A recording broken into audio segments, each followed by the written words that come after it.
हर हर महादेव। कैसे हैं आप सब। आज इस वीडियो के अंदर मैं आपको जिन का उतारा बताने जा रहा हूं कि जिन को किस तरह से अपने शरीर से उतारा जाता है। लेकिन एक चीज याद रख लेना कि इससे जस्ट पहले वाली वीडियोस में मैंने आपको कुछ ऐसी सावधानियां बताई हैं जो इस उतारे के साथ मैंडेटरी है।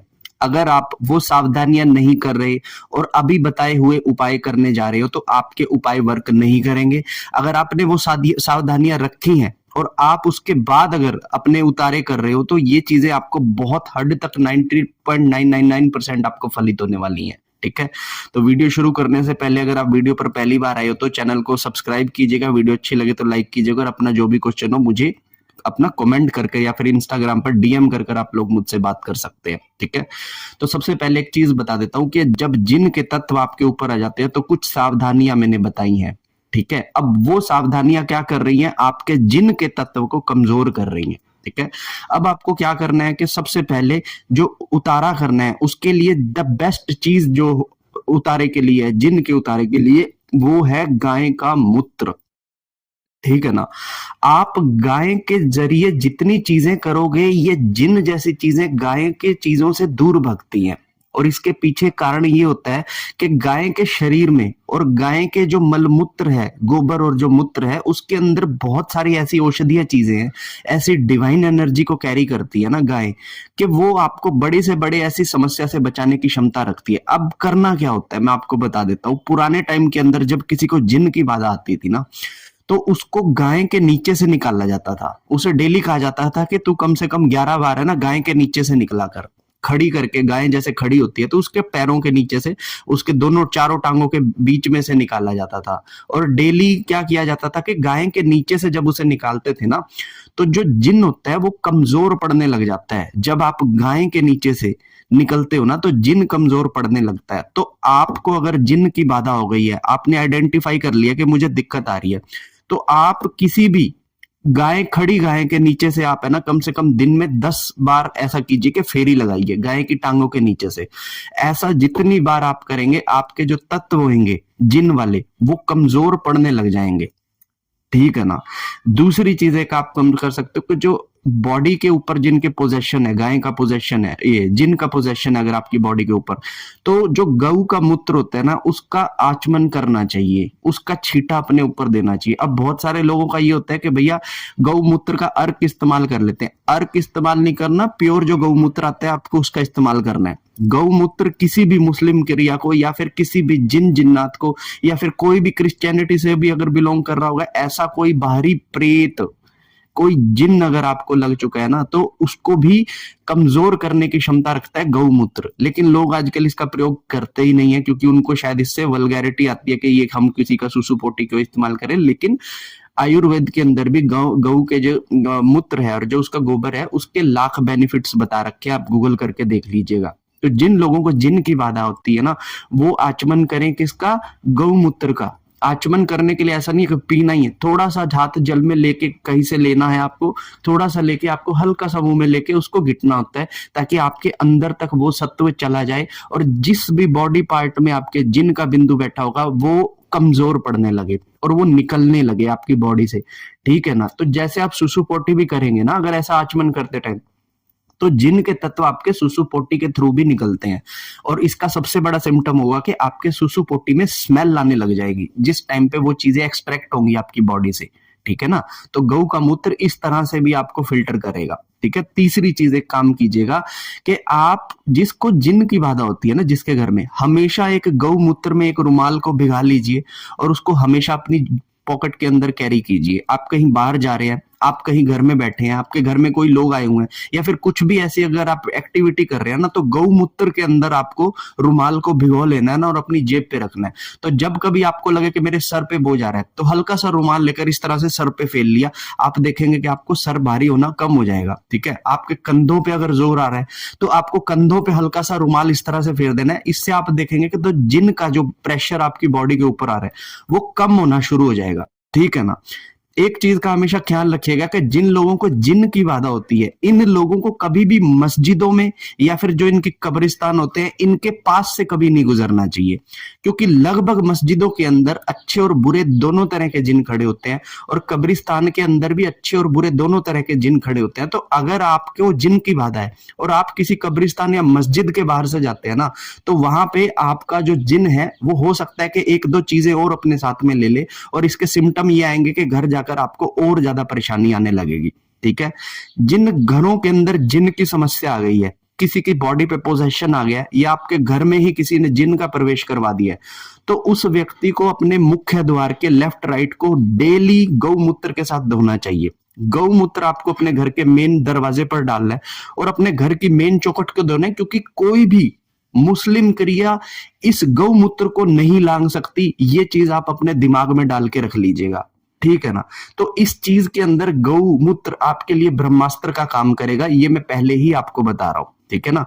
और तीसरी एक और चीज जो आपको करनी है गौ के साथ, वो ये करनी है कि जिस व्यक्ति को जिन की बाधा आती है, जिस व्यक्ति को जिन की हाजिरी आती है, इस व्यक्ति के कपड़े हर रविवार को किसी बैल जहां पे कहीं बंधा होता है, बैल जहां बंधा होता है, इसके कपड़ों को बैल के नीचे पिसवाना शुरू कर दो और बाद में वो कपड़े बैल के खूंटे से ही बांध दो, ठीक है ना। तो जो बैल बंधा होता है या वो किसी रस्सी से बंधा होगा या उसके गले में जंजीर होती है, आप लोग देखेंगे, ठीक है ना। तो जिस व्यक्ति को जिन की दिक्कत होती है ना, प्रत्येक रविवार उसका कोई एक जोड़ा ले जाकर ना बैल के नीचे देना शुरू कर दो आप। तो जिस व्यक्ति को भी जिन की बाधा होती है, उसके कपड़ों को अगर आप किसी भी बैल के खूंटे से बांधना शुरू कर देंगे तो आप देखेंगे उसके शरीर के अंदर जो जिन के तत्व होंगे वो टूटना शुरू कर देंगे। ये सारे उपाय मैंने आपको बताए हैं गऊ और बैल के साथ करने वाले उपाय, ठीक है ना। अब मैं आपको उपाय बताता हूँ माता काली के थ्रू आपको किस तरह से नेगेटिविटी जो जिन का तत्व है उसको उतारना है, ठीक है ना। आपको एक काम करना है, आपको 21 नींबू लेने हैं, ठीक है। किसी भी दिन ले सकते हो। आप पूछोगे कि संडे लेना है, मंडे लेना है, पहली बात तो फंसी होती है, तो कोई दिन नहीं होता अपनी रक्षा करने के लिए, ठीक है ना। आपको 21 नींबू लेने हैं और 21 नींबू को जिसको जिन की अधिक बाधा है उसके सर से एंटी क्लॉक आपको घुमाने हैं। और मंत्र कौन सा जाप करना है? मंत्र करना है ओम क्रीम कालिकाय नमः ओम, ठीक है ना। इस मंत्र का जाप करते हुए एक नींबू को 21 बार उस पेशेंट के ऊपर से सर से घुमाना है और बाद में जब वो 21 नींबू उतर जाए उनकी एक माला बनाइए और जाके किसी भी माता काली के मंदिर में माता काली को चढ़ा दीजिए, ठीक है ना। और इससे भी अच्छी चीज ये होगी कि जिस व्यक्ति को जिन की बाधा आती है ना, इसको बोलिए कि माता काली के जाकर फेरे लेनी शुरू करे। तो वो जितनी अधिक फेरी लेगा, माता काली के दूत सेविकाएं आकर उसके जिन के तत्वों को उतनी ही स्ट्रांग तरीके से निकालने की कोशिश करेंगे, ठीक है ना। दूसरी चीज मैं आपको बता देता हूं कि नाथों के धुने से भी आप इस चीज को कम कर सकते हैं। अगर आपके घर के आसपास में कहीं पे भी कोई नाथ हो, गोरखनाथ लगा लीजिए, बाबा बालकनाथ लगा दीजिए, या कोई भी ऐसा नाथ जिसका धूना जलता हो, आप एक काम कीजिएगा कि रविवार को एक मीठा रोट जो बनता है, नाथों का रोट बनता है, आप देख लेना गूगल पे कैसे बनता है, ठीक है ना।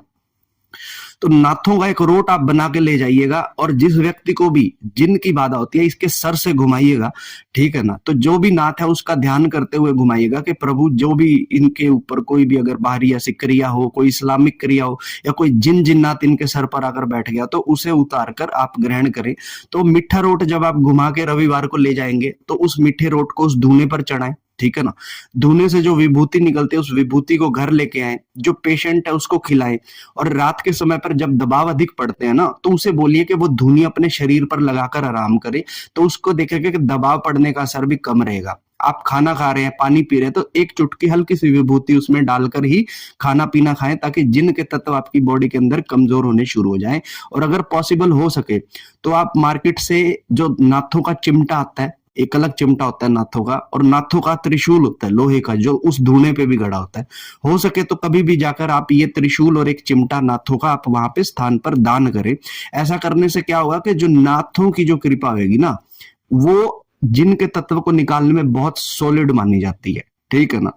तीसरी एक चीज आप ये कर सकते हैं कि आप एक कील ले सकते हैं, सिंपल जो गाड़ने वाली कील हो सकती है, और भैरव जी का नाम लेके आप उस कील को एंटी क्लॉक आप 21 टाइम्स पेशेंट के ऊपर से घुमाइएगा, ठीक है। और वो कील ले जाकर किसी भी पीपल के पेड़ की जड़ में आपको ठोकनी है, ठीक है ना। तो जब वो आप जड़ में ठोक देंगे कील, उसके बाद उस वहां पर आप पानी दीजिएगा और आप एक दीपक लगाकर प्रार्थना कीजिएगा पिपलाद ऋषि से कि भाई जो भी जिन के तत्व हो वो सब जिन के तत्व कटने में आए। और इस तरह की चीज करने के बाद आप देखेंगे कि कुछ ही समय के अंदर आपके अंदर अगर जिन की पोजेशन आ रही है, जिन की समस्या आपके घर में बाधा बढ़ रही है ना, तो ये सब बाधाएं आपकी कम होनी शुरू हो जाएंगी, ठीक है ना। और धीरे धीरे करके जो पेशेंट होगा उसे आराम आने लग जाएगा। तो ये चीजें आपको करनी है कि जब आपके घर में जिन की बाधा होती है तो इन चीजों को करने से आप इसे बच सकते हैं। लेकिन साथ में जो सावधानियां मैंने आपको पहले बताई थी, ये सावधानियां भी आपको लेकर चलनी है ताकि आप अपने समस्या से छुटकारा पा सके बिना किसी यहाँ वहां गए,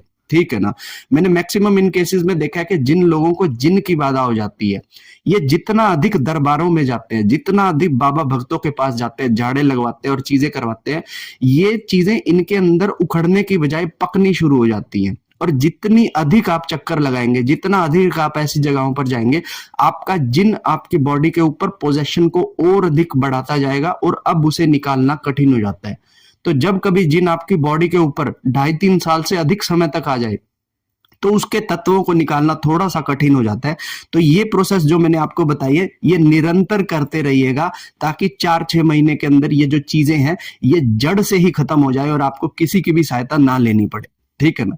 तो ये जो जानकारी मैंने आपको दी है, ये जिन की समस्या को कैसे उतारा जाता है उसके ऊपर दी है।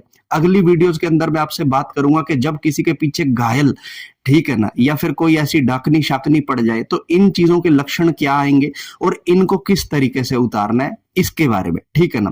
तो वीडियो अगर आप लोगों को अच्छी लगी तो वीडियो को लाइक कीजिएगा, चैनल पर पहली बार आए हो तो इसे सब्सक्राइब कीजिएगा और अपने साधक मित्रों के साथ और ऐसा व्यक्ति जो इन चीजों से परेशान है उसके साथ इसे शेयर जरूर कीजिएगा। और अगर आप मुझसे पर्सनल कंसल्टेशन के थ्रू बात करना चाहते हैं तो मेरे इंस्टाग्राम पर आप मुझे डीएम कर सकते हैं, कंसल्टेशन बुक कर आप मुझसे बात कर सकते हैं। तब तक के लिए हर हर महादेव, जय माता दी।